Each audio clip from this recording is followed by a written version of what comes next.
আপনারা জানেন যে কয়েকদিন আগে মাইলস্টোনে যে বিমান বিধ্বস্ত হয়েছে, এই বিমান বিধ্বস্ত হওয়ার পরে বিভিন্ন রাজনৈতিক দল তারা কিন্তু ক্রেডিট নিয়েছে।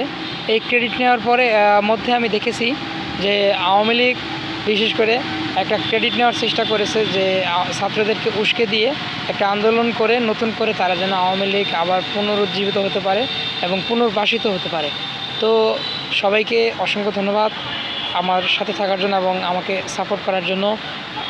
সবাইকে অভিনন্দন আজকের ভিডিওতে। আজকে এই বিষয়টা ক্লিয়ার করার জন্য আপনাদের সামনে এসেছি আমি মোহাম্মদ আনোয়ার হোসেন। আর আপনারা যারা এখন চ্যানেলে নতুন হয়ে আমার সাথে এসেছেন অবশ্যই চ্যানেলটি সাবস্ক্রাইব করে সহযোগিতা করবেন। আমি একটা বিষয় পরিষ্কার করতে চাই যে এই যে বিমান বিধ্বস্ত হলো, এই বিমান বিধ্বস্ত হওয়ার পরে কিছু কিছু মানুষ দগ্ধ হওয়ার পরেও চিকিৎসার জন্য অটোরিকশা পাননি এবং পানি পর্যন্ত পাননি। যে পানিগুলো 20 টাকার পানি বিক্রি হয়েছে 300 থেকে 600 টাকায়, আর অটোরিকশা এবং সিএনজি চালকরা 20 টাকার ভাড়া নিয়েছেন 1000 টাকায়। তো এই বিষয়টা আমার মাথায় আসলো যে আসলে যেখানে যে দেশে বিপদে পড়লে মানুষকে সাহায্য পর্যন্ত কেউ করে না, সেই দেশে কিছু কিছু কন্টেন্ট ক্রিয়েটর মুমূর্ষু অবস্থায় বাচ্চাদেরকে চিকিৎসা করাতে না নিয়ে তাদেরকে নিয়ে ভিডিও বানানো হচ্ছে। তো এই ভিডিওটা কতটা যৌক্তিক ভিডিও করাটা এবং কন্টেন্ট ক্রিয়েটরগুলো কীভাবে এই ভিডিওগুলো করছেন এবং আপনারা এর বাধা দিচ্ছেন না কেন?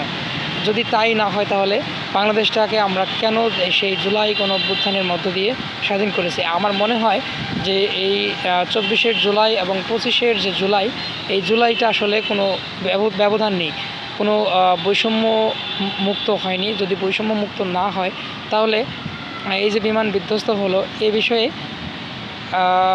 উপদেষ্টা যারা রয়েছেন, অন্তর্বর্তীকালীন সরকারের উপদেষ্টারা, তারা মতবিনিময়কালে তাদেরকে নিয়ে যে শোক প্রকাশ করা তো দূরের কথা, সেখানে জুস খেয়েছেন এবং হাসাহাসি করে ছবি তুলেছেন।